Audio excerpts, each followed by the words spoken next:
औज़ुबिल्लाहि मिनश्शैतानिर्रजीम बिस्मिल्लाहिर्रहमानिर्रहीम क़ालल्लाहु तबारक व तआला फ़िल क़ुरआनिल मजीद वल फ़ुरक़ानिल हमीद या अय्युहल्लज़ीना आमनु ला तर्फ़अू अस्वातकुम फ़ौक़ सौतिन नबी आमन्तु बिल्लाहि सदक़ल्लाहु मौलानल अज़ीम सुम्मा क़ालल्लाहु तबारक व तआला फ़ी शान महबूबिही फ़िल क़ुरआनिल मजीद इन्नल्लाह व मलाइकतहू युसल्लूना अलन नबी या अय्युहल्लज़ीना आमनू सल्लू अलैहि व सल्लिमू तस्लीमा।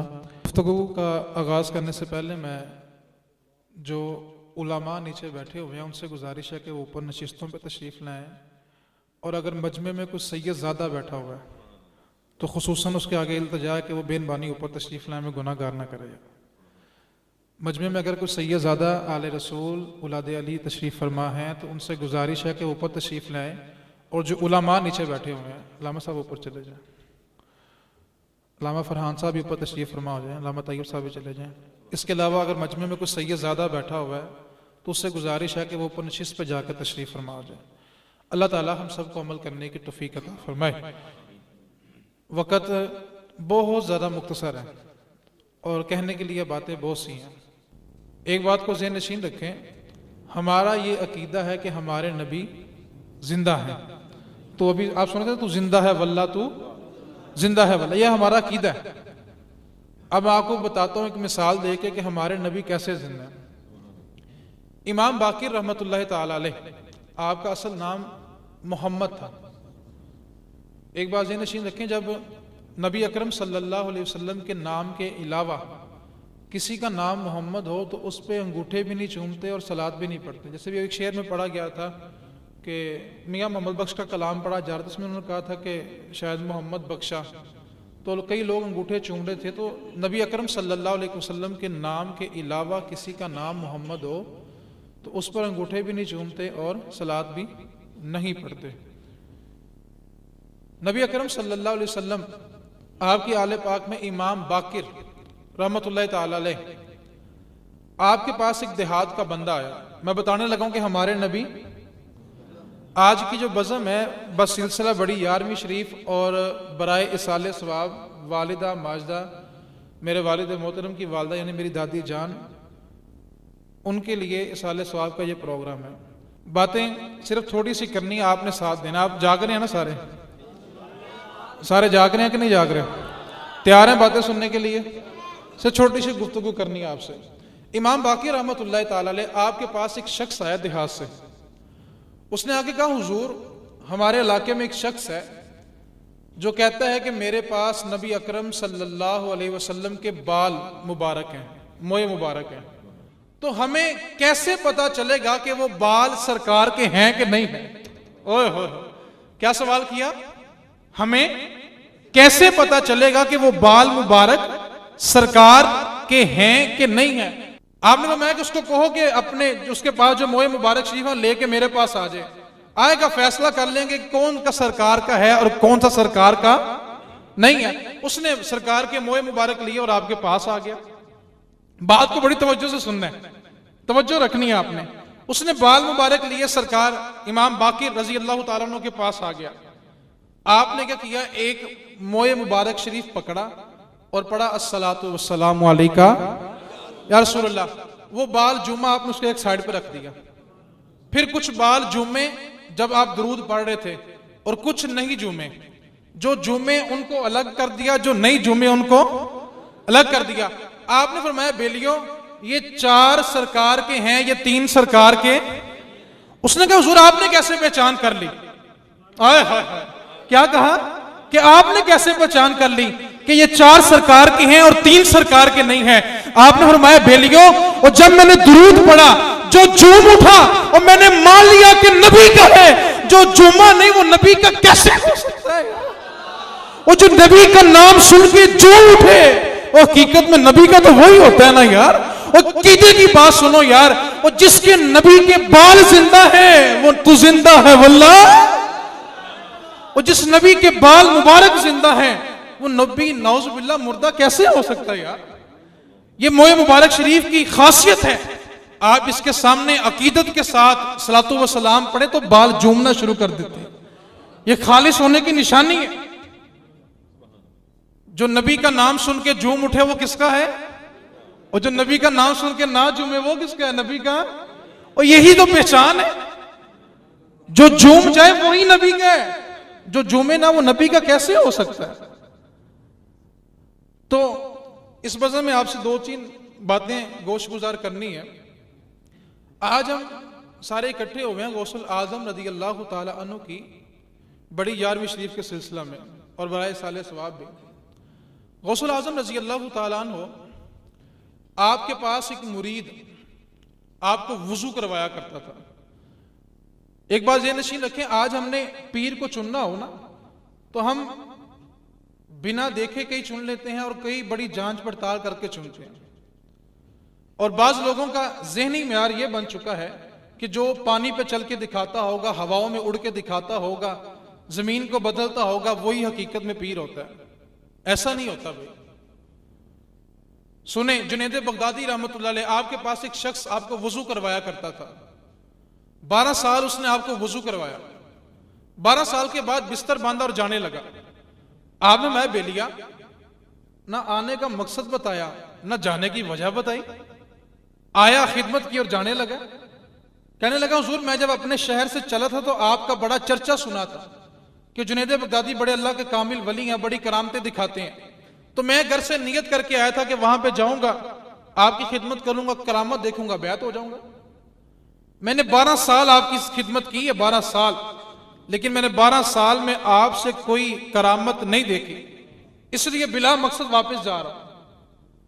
आपने फरमाया रुक बेलिया, तूने 12 साल मुझसे कोई करामत नहीं देखी, बता 12 साल मुझसे कोई खिलाफ शरा काम देखा? उसने कहा हुजूर नहीं, आपने शरीयत के खिलाफ कोई काम नहीं किया। आपने फरमाया अल इस्तिकामतु फौका अल्फी करामतिन, कि एक इस्तिकामत 1000 करामतों से अफजल है। आज पीर चुनने से पहले यह देखो कि वो खुद शरीयत का पाबंद है कि नहीं है। 6-6 अंगूठियां पहनने, 6-6 महीने गुस्ल नहीं करना। वो एक बात को सोचा करो यार, जो बंदा अपनी जिस्मानी पाकी नहीं हासिल कर सकता, हमारे मन कैसे पाक करेगा यार? ये नहरों के किनारे बैठे कोई विलायत नहीं मिलती। आज सोशल मीडिया का दौर है, हर बंदा नेट पे देखने वाली चीजों को दीन समझना शुरू हो गया। आज जो सारे कपड़े उतार दे लोग उसको पीर मानना शुरू कर देते हैं, जो लंबे लंबे झोले पहनना शुरू कर दे लोग उसको पीर मानना शुरू कर देते हैं। अब तो सोशल मीडिया का दौर इतना तेज हो चुका है कि देखा जाता है कि औरतें पीरों के सामने नाच रही हैं, पीर उनके साथ नाच रहे हैं, और लोग फिर भी उनके कदमों में जाके गिरते हैं। रूहानियत के अंदर एक चीज है कि रूहानियत के अंदर मरीज देखने की जरूरत नहीं होती। पीर कहीं बैठा हो, मुरीद कहीं बैठा हो, तबीब कहीं बैठा हो, मरीज कहीं बैठा हो, वो वहां से निगाह करे, या अल्लाह उस बंदे पे करम कर तो रब करम करता है। ये होती है रूहानियत। आपसे एक बात गोश गुजार करनी जिसमें बड़ा नुकसान हो रहा है, इस बात को बड़े गौर से सुनना है आपने। आज हर बंदा अपने आप को गौसुल आदम का मंगता साबित करने की कोशिश करता है, मौला अली का मलंग, लाल दागे बांध के खुद को मलंग साबित करने की कोशिश करते हैं। बाज़ औक़ात घरों में ऐसा होता है कि कहीं पैसे रखे हों तो कुछ निकलते हैं, बाकी बच जाते हैं। अगर 100 रुपया रखा है तो 20 रुपए गायब हो गए, बाकी 80 पड़े हो गए। अक्सर घरों में ऐसा होता है। बात को बड़े गौर से सुनना है। जब कोई बंदा किसी परेशानी में मुब्तला हो तो वो किसी रहनुमा की तलाश में निकलता है। अब वो किसी जाली बंदे के पास चला जाए तो वहां जाके उसने एक डोंग रचाया होता है, सामने अपने अंडे रखे होते हैं और लंबे लंबे बाल रख के बंदा बैठा होता है। अब बाबा जी कहते हैं पुत्र सामने अंडे पे हुए ने, अंडा तोड़ेगा, अगर अंडे से खून निकल आया तो तुझ पे जिन का साया, जितने अंडों में खून निकलेगा उतने तेरे पे जिन्नों का साया होगा। अब जो होता है ना परेशानी मुब्तला, उसको जो प्यार से मिल ले वो उसी का हो जाता है। अब बंदा क्या कहता है, एक अंडा तोड़ता उसमें खून, 2 तोड़ता उसमें खून, तीसरा, चौथा, 5वां, जितने अंडे तोड़े सभी में खून निकल आया। बंदा बड़ा परेशान, यार बाबा वो तेरे पे 6 जिन्नों का साया हो गया। जिन सारे वेले बैठे हुए यार, जिन्नों को और कोई काम नहीं है। अब सुने अंडों में खून कैसे आया।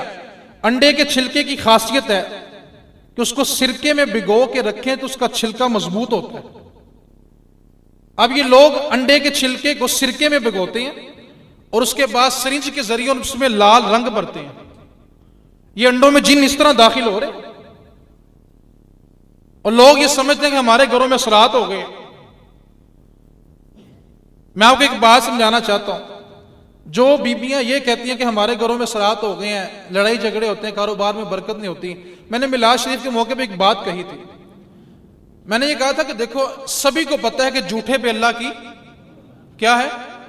सारे सुन रहे हैं कि नहीं सुन रहे? झूठे पे अल्लाह की सभी को पता है। एक बात तो बताओ यार, जिस घर में सुबह से लेकर शाम तक सारे झूठ बोलते हो, माँ बाप, बहन भाई, माँ बेटी से, बेटी माँ से, बाप बेटे से, बेटे बाप से, जिस घर में सुबह से लेकर शाम तक झूठ बोला जाता हो, या जिस घर में सुबह से लेकर शाम तक खुदा की लानत बरसती होगी, उस घर में सुकून कैसे होगा यार? हम खुद ही सारा दिन झूठ बोलते हैं और फिर जो हालात तंग होते हैं उसको काले इल्म का नाम दे देते हैं। इसलिए इन छोटी छोटी बातों को समझना चाहिए। इससे ज्यादा खतरनाक कि घर में जेवर आधा गायब आधा पड़ा हुआ है। यहां दरोगे वाले के करीब एक बंदा है, अपने आप को आमिल साबित करता है। ये वो बातें हैं जो हमें सभी के ज़हन में रखनी चाहिए। अब उसका ढोंग क्या है कि जब उसके पास कोई लेडीज मरीज जाती है तो वो कहता है कि जी आपके जिस्म के फलां हिस्से पे तवीज लिखा जाएगा, नाउज़ुबिल्लाह। अब बीबी कहती तुम्हें शर्म है तो तवीज लिखोगे? कहते नहीं नहीं, मेरी सेक्रेटरी लिखेगी। अब बात को बड़े गौर से सुनना है कि बीबी की रान के ऊपर उसकी सेक्रेटरी ने तवीज लिख दिया। अभी औरत तवीज लिखवा के वहां से निकली, उसको कॉल बैक आई कि अपने घर से जाके सारा जेवर और सारे पैसे लेके आओ वरना तुम्हारे शौहर को फोन कर दिया जाएगा। इस तरह घरों से चोरियां हो रही हैं।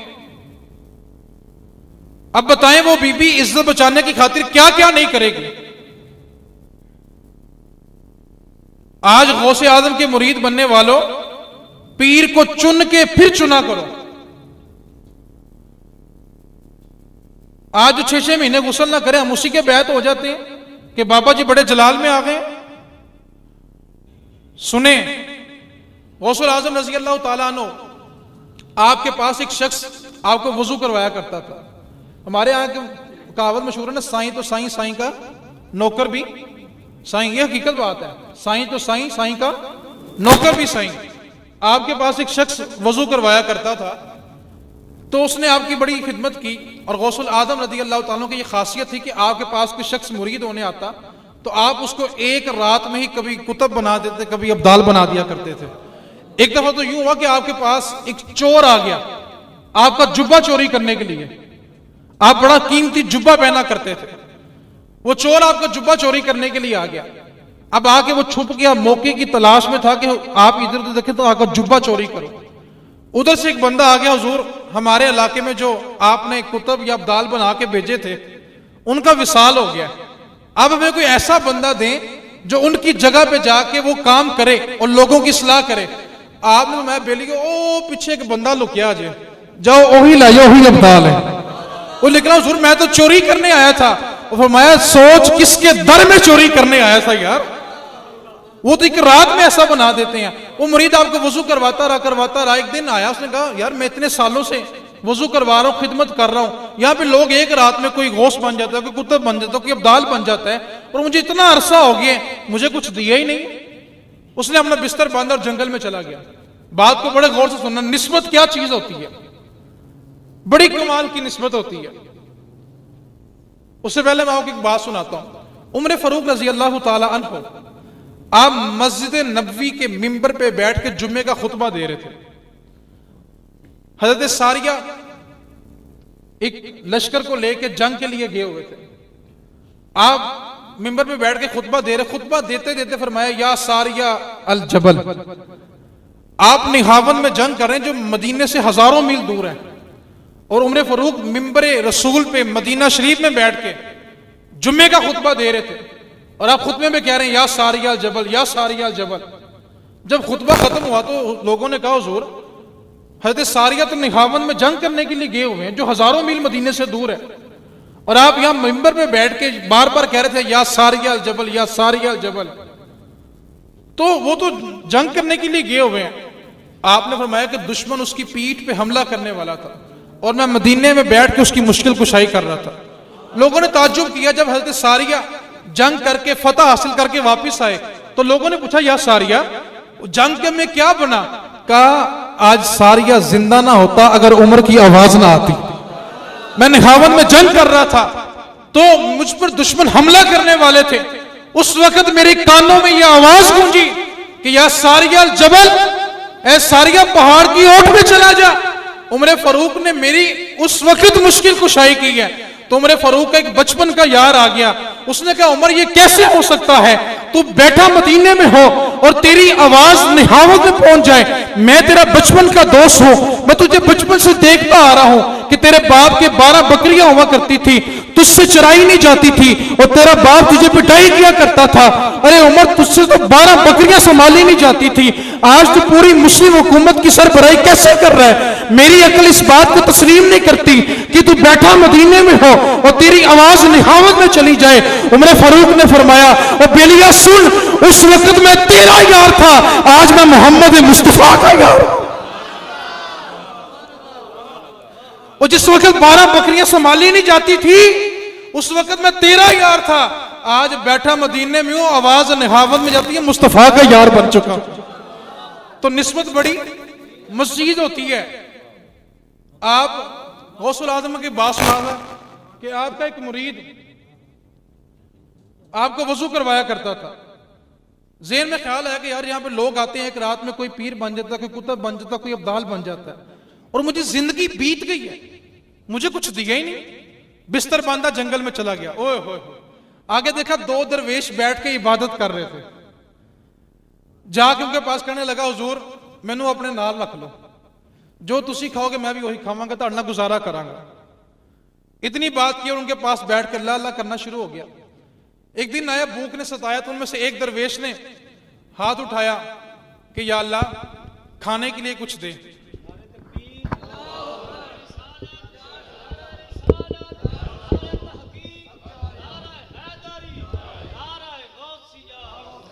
तो उनमें से एक फकीर ने हाथ उठाया कि या इलाही आज कुछ खाने के लिए दे। तो एक थाल दस्तरखान नाजिल हुआ, तीनों फकीरों ने मिलकर खा लिया। ओए होए, फिर कुछ दिन के बाद दोबारा भूख लगी। उसने कहा दूसरे फकीर दूसरे दे, तेरी बारी है, तू हाथ उठा और रब से खाने के लिए मांग। उसने भी अल्लाह की बारगाह में दुआ की, या अल्लाह आज भूख सता रही है, कुछ खाने के लिए दे। अल्लाह ने करम किया कि दस्तरखान फिर नाजिल हुआ, तीनों ने बैठ के खा लिया। जब तीसरी बार भूख लगी, ओए होए, जब तीसरी बार भूख लगी, दोनों दरवेशों ने कहा चल भी बेलिया हुन तेरी बारी है, तू रब को मांग, आज तेरी बारी है, तू रब से मांग कि हमारे लिए कुछ खाने के लिए आए। उसने कहा भाई मैं तो कोई दरवेश नहीं हूं, मैं कैसे रब से मांगू? तुम लोग तो अल्लाह के वली हो, मैं कैसे रब से मांगू? उसने कहा नहीं नहीं, पहले मेरी बारी थी, फिर इसकी बारी थी, आज तेरी बारी है, तू मांगेगा तो फिर ही खाएंगे। उसने हाथ उठाया, या अल्लाह आए हाय आज लाज रख लें। फिर जब दुआ की तो 2 दस्तरखान नाजिल हुए, वो दोनों दरवेश हैरान। उसने कहा हमने दुआ की तो एक दस्तरखान नाजिल हुआ, और तूने दुआ की है तो 2 दस्तरखान नाजिल हुए हैं, माजरा क्या है? गौस पाक को छोड़ के आया था ना कि यहां कुछ मिला नहीं है, वली नहीं बना, कुतुब नहीं बना, अब्दाल नहीं बना। उन दरवेशों ने कहा, पहले उसने पूछा कि बता भाई तुझे 2 दस्तरखान क्यों मिले हैं? उसने कहा मैंने तो अल्लाह से कहा था या अल्लाह मेरे सामने 2 दरवेश बैठे हुए हैं, इनको खाने के लिए कुछ दे, तो रब ने 2 दस्तरखान नाजिल कर दिए हैं, और तुम दरवेशों तुम बताओ तुम रब से क्या मांगते रहे? उसने कहा सुन रहे, हम तो ये दुआ करते थे, या अल्लाह जो गौस पाक को वजू करवाया करता है हमें उस फकीर की खिरात में एक दस्तरखान अता कर, हम तो तेरी खिरात मांगा करते थे और तू गौस को छोड़ के आ गया।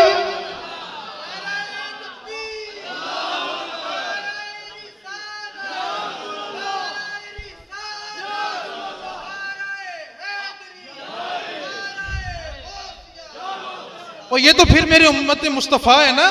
आओ सुनो सुलेमान अलैहिस्सलाम का किस्सा। आए हाय, मलका बिल्कीस का तख्त मांग लिया। ओए होए होए, मलका बिल्कीस का तख्त मांग लिया। उस्ताद मोहतरम मेरे तशरीफ फरमाए, मैंने के तैयार क़यादत से तैयार करता हूँ। मैंने इन्हीं से इमाम जलालुद्दीन सयूती रहमतुल्लाह अलैह की जो तफसीर जलाल है उसको पढ़ा। उसमें लिखा है कि वो तख्त जो था वो 60 हाथ लंबा। जब शरीयत के अंदर हाथ का लफ्ज़ इस्तेमाल किया जाए ना तो उसमें हाथ से लेके कोनियों तक होता है। जैसे अल्लाह रब्बुल इज़्ज़त ने कुरान पाक में फरमाया कि वजू करो, हाथों को धो, तो उसका मतलब होता है कि कोनियों समेत। जब शरीयत में हाथ का जिक्र किया जाए तो वो कोनियों समेत होता है। वो तख्त 60 हाथ लंबा और 80 हाथ चौड़ा था। उसके ऊपर 9 गोल दायरे सिपाहियों के मुकर्रर थे। उस तख्त के इर्द गिर्द सुलेमान अलैहिस्सलाम ने तख्त मांग लिया। बताने लगा ये तो उम्मत मुस्तफा के गौस है ना। मेरा अल्लाह रब्बुल इज़्ज़त ने, क्या प्यारे महबूब ने फरमाया कि जिस तरह मुझे तमाम अंबिया पे फजीलत है, इसी तरह मेरे उम्मत के वलियों को तमाम उम्मत की वलियों पे फजीलत हासिल है। अब सुने कि सरकार ने कैसा करम किया अपने मंगतों पे। सुलेमान अलैहिस्सलाम ने तख्त मांग लिया कि मलका बकीस चल पड़ी है और उसके आने से पहले पहले मुझे तख्त चाहिए। अब सुने, एक जिन सरकार की हज़रत सुलेमान अलैहिस्सलाम की बारगाह में खड़ा हुआ। उसने अर्ज किया, हुजूर मैं तख्त हाजिर करता हूं। क्या कहा? पूछा कब तक हाजिर करोगे?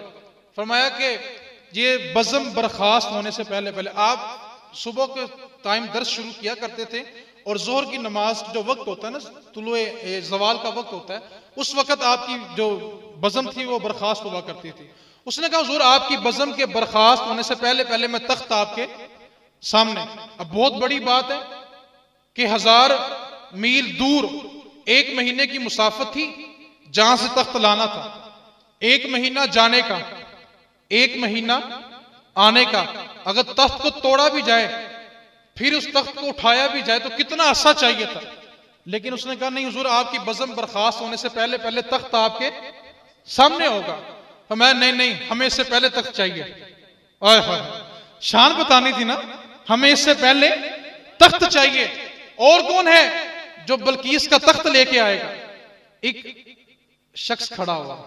रिवायत लिखती है कि वो बनी इसराइल की एक नबी का एक उम्मती, एक वली था जिसके पास सिर्फ किताब का इल्म था। बनी इसराइल के नबी, उनका उम्मती, उसके पास किताब का इल्म था। मुफस्सिरीन ने उसका नाम आसिफ बिन बरखिया जिक्र किया अक्सर रिवायात के अंदर। वो खड़े हुए, आए हाय खड़े हुए।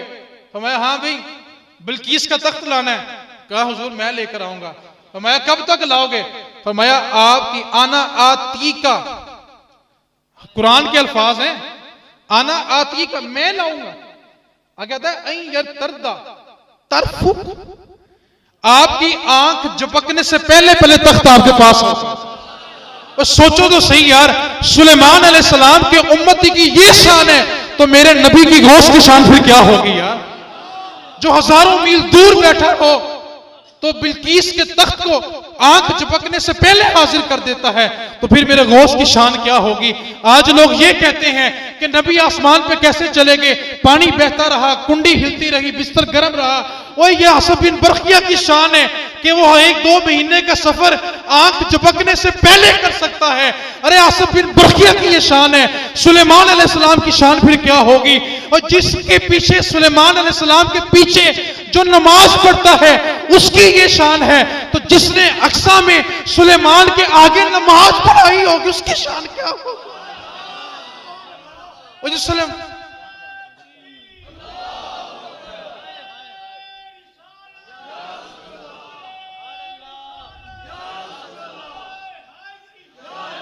वो जो सुलेमान अलैहिस्सलाम के पीछे नमाज पढ़े, रब ने उसको इतनी ताकत दी है कि वो आंख झपकने से पहले तख्त को हाजिर कर देता है।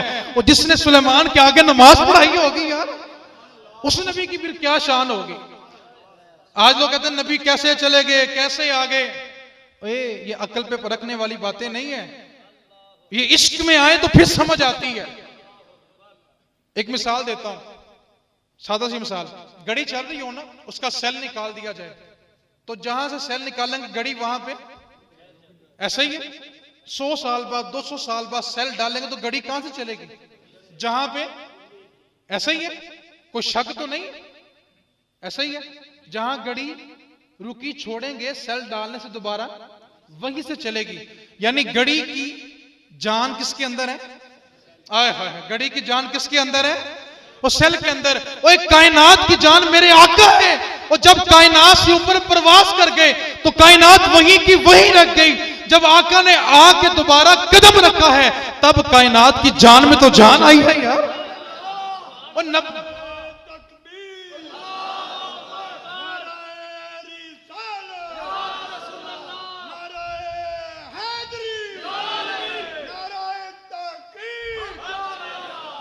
आखिरी बात सुना के गुफ्तगू को मुकम्मल करते हैं। गौसुल आजम रज़ी अल्लाह ताला अन्हु की एक मशहूर करामत है कि आपके पास एक मुरीद आया, उसने कहा हुजूर आज आपने रोजा मेरी तरफ अफ्तार करना है। आपने दावत को कबूल किया। कुछ लम्हात के बाद एक फिर मुरीद है, उसने कहा हुजूर आज आपने रोजा मेरे पास अफ्तार करना है। आपने उसकी दावत को भी कबूल किया। जब अफ्तारी करके आप सुबह मजलिस में बैठे तो हर मुरीद खुश था कि कल हुजूर मेरे घर में रोजा अफ्तार करके आए। वो कहता यार कल मेरे घर में इफ्तारी की, कहता नहीं कल मेरे घर में थे। वो कहता नहीं कल मेरे घर में थे। 70 मुरीदों के घर में आपने एक दिन का रोजा अफ्तार किया। अब इसकी कुछ मिसालें, इंसानी अकल में यह बात नहीं आती कि शख्स एक हो, एक इंसान हो और वो एक ही वक्त में 70 जगह पे जाए और रोजा अफ्तार भी करे, तो अकल इस बात को नहीं समझती कि यार एक इंसान एक वक्त में कितनी जगह पे कैसे जा सकता है। सिर्फ 2 मिसालें देके मैं गुफ्तगू को मुकम्मल करता हूं। साइंस की ये रिपोर्ट है कि एक दिन के अंदर 1.5 लाख इंसान पैदा होते हैं और 1.25 लाख मरते हैं। क्या है? एक दिन के अंदर 1.5 लाख इंसान पैदा होते हैं और 1.25 लाख। अब आपने मेरे सवालों का जवाब देना, बात जल्दी समझ आ जाएगी। बात यह समझानी है कि एक बंदा एक वक्त में 70 जगह पे कैसे जा सकता है। एक दिन में 1.5 लाख बंदा पैदा होता है, 1.25 लाख। रूह कब्ज करने वाले फरिश्ते कितने हैं?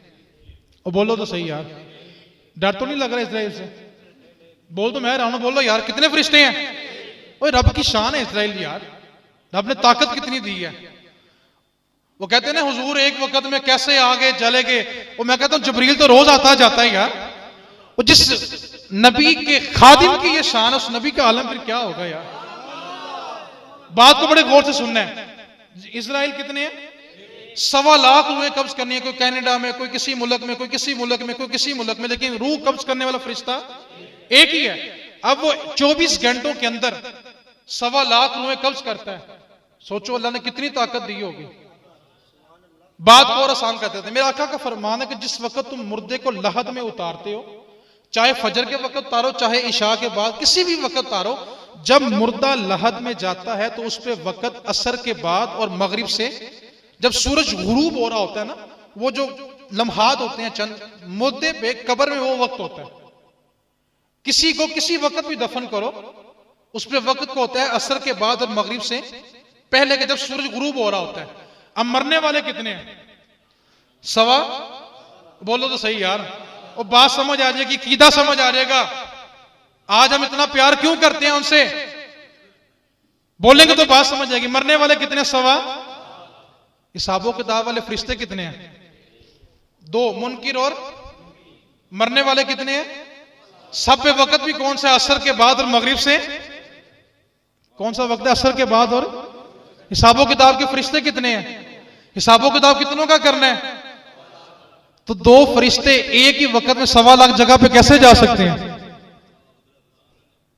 2 फरिश्ते, ये बात पल्ले बांध ले, कोई किसी को जला के राख कर दे, समंदर में डुबो के मार दे, हिसाबो किताब उससे भी होना है।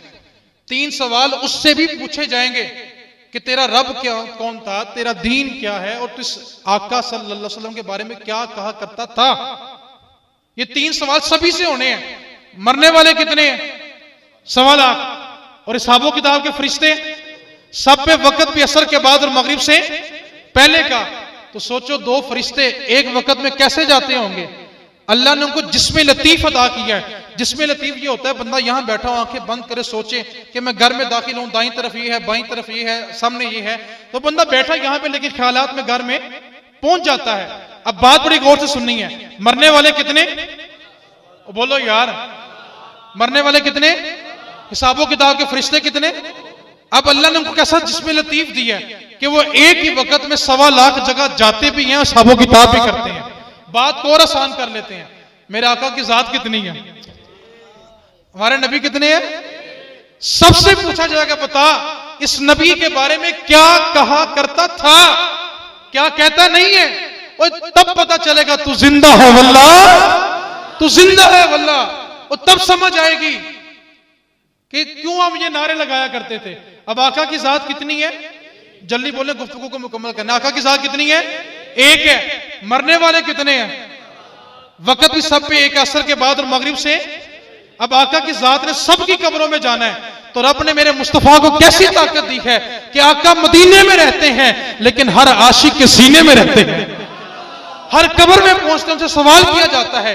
बात तो और आसान कर लेते हैं, यहां पे कैमरा लगा हुआ है, अगर इसको ऑनलाइन कर दिया जाए, बैठा मैं यहां पे होऊंगा लेकिन पूरी दुनिया में ऐसा है कि नहीं है, मैं दाईं तरफ हिलूंगा पूरी दुनिया देखेगी, बाईं तरफ हिलूंगा पूरी, अगर मीडिया का कैमरा लगा दिया, ऐसा है कि नहीं है। कैमरा जो कैप्चर कर रहा है वो मेरा उठना बैठना बोलना सभी कुछ कैप्चर कर रहा है, और मैं बैठा यहां पे हूं, मैं होंठ हिलाता हूं तो दुनिया देखेगी कि नहीं देखेगी। क्यों बोला, कैमरा सब कुछ है। आय हाय हाय, क्या कर रहा है कैमरा, वो गोरे ने एक चीज बनाई तो वो एक बंदे को एक वक्त में पूरी दुनिया में दिखा सकता है, और जिसको ताकत ही मेरे रब ने अता की हो यार, वो कैसे अकल के अंधे हैं। गोरे की ताकत को सारे मानते हैं कि एक वक्त के अंदर एक कैमरा एक बंदे को पूरी दुनिया में दिखा सकता है, और गोरे की ताकत को तस्लीम करने वालों, और सोचो जिस रोज को ताकत ही मेरे रब ने अता की होगी यार, फिर 70 तो क्या 70,000 भी होते, सबके घर में रोजा अफ्तार भी करते यार। आज गोरे की बातों को मानने वालों, बात और आसान कर देता हूं, गाड़ी का शीशा बंद हो ना, बाहर खड़े होकर जितनी मर्जी ऊंची आवाज से बोले, अंदर आवाज जाती, अंदर आवाज जाती। आप टेलीफोन करें, हल्का सा हेलो कहें, और बोलो तो सही यार, हल्का सा, अमेरिका बैठे हो कहीं बैठे हो, हल्का सा हेलो करें, गाड़ी के अंदर आवाज जाएगी कि नहीं जाएगी। लेकिन बाहर खड़े होकर ऊंची ऊंची बोलते हैं, गाड़ी के अंदर आवाज जाती। ओए होए होए, गोरे के सिग्नल सारे ही मानते हैं, लेकिन आका की ताकत, ओए आशिकों आका जिंदा है, वो दुरूद सुनते भी हैं, जवाब अता भी करते हैं। उस सिग्नल को मानने वालों, कभी आका की जात को मान के तो देखो यार, फिर पता चलेगा इसके रसूल होता क्या है।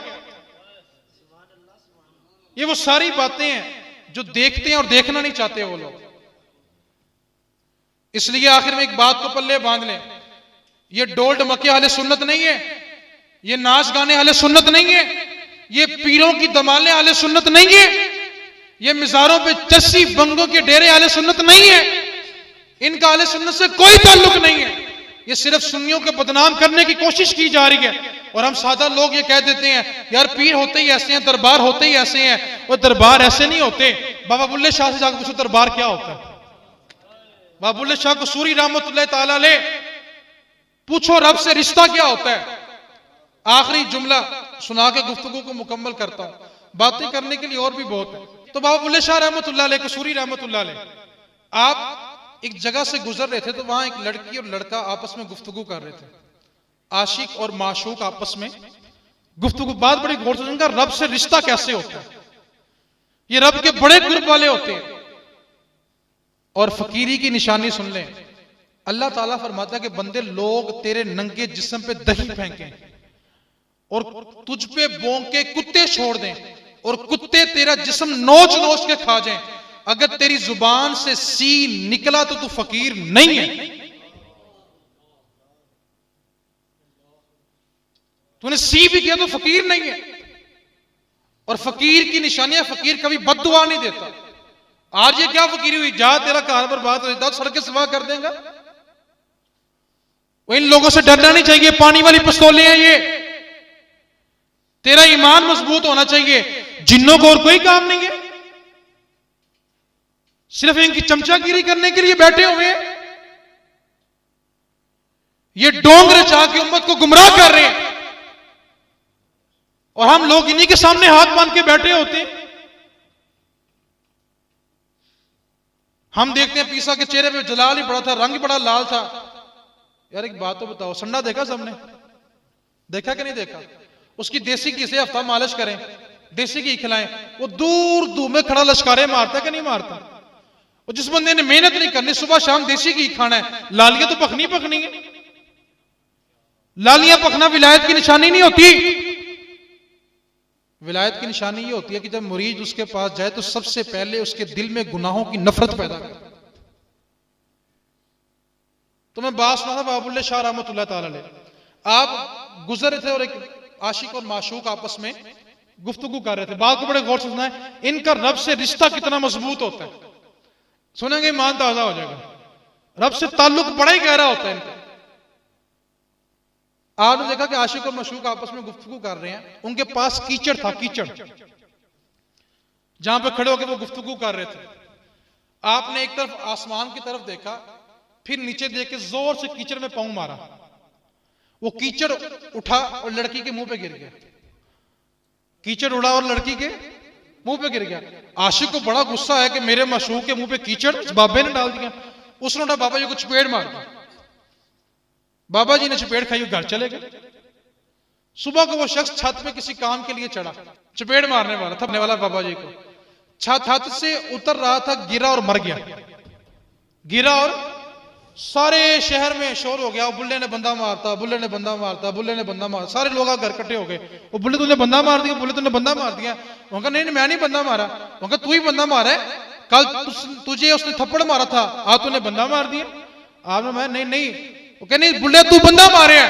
आपने मैं नहीं बेलियो, ओदे यार नू तकलीफ हुई, उन्हें चपेड़ मारती, ओदे यार नू तकलीफ हुई, उन्हें बंदा ही मार छड़िया यार। ओदे यार नू तकलीफ हुई, उन्हें चपेड़ मारती, ओदे यार नू तकलीफ हुई, उन्हें बंदा ही मार छड़िया। ये रिश्ता होता है इनका रब के साथ। और आखिर में जो जुमला मैंने कहना है, गौसुल आजम रजी अल्लाह तआला अन्हु की बड़ी यारवी मनाने वालों, हर महीने उनकी यारवी खाने वालों, गौसुल आजम रजी अल्लाह तआला अन्हु की कौल है कि मैंने अपनी जिंदगी में 40 साल इशा के वजू से फजर की नमाज पढ़ी है। कितने साल? 40 साल इशा के वजू से फजर की। और 15 साल मेरी जिंदगी में ऐसे आए कि मैंने एक रात में 1000 नवाफिल पढ़े और हर नफल में पूरा कुरान पढ़ा। और आज पीरी मुरीदी के दावे करने वाले गौस पाक फरमाते हैं कि मेरी जिंदगी में 12 साल ऐसे थे कि सिर्फ मैंने घास उगा के गुजारा किया, कुछ पिया नहीं है। फिर जिंदगी में 12 साल ऐसे आए, सिर्फ पानी पी के गुजारा किया, कुछ खाया नहीं है। और फिर जिंदगी में 12 साल ऐसे आए कि ना मैंने कुछ खाया है और ना कुछ पिया है, फिर रब ने मुझे गौस बनाया। आज पीरी मुरीदी शौकी नहीं है। आज की बज़म में सिर्फ एक ही बात पालना वालों, तू जिंदा है वल्ला, ये बात पल्ले बांध लो, तू जिंदा है वल्ला। और इसके लिए किसी दलील की जरूरत है ही नहीं। यार जिस नबी के बाल मुबारक जिंदा है, आए हाय, वो नबी क्यों नहीं जिंदा होगा? अल्लाह ताला की बारगाह में दुआ करते हैं, रब ताला हम सब को अमल की तौफीक अता फरमाए।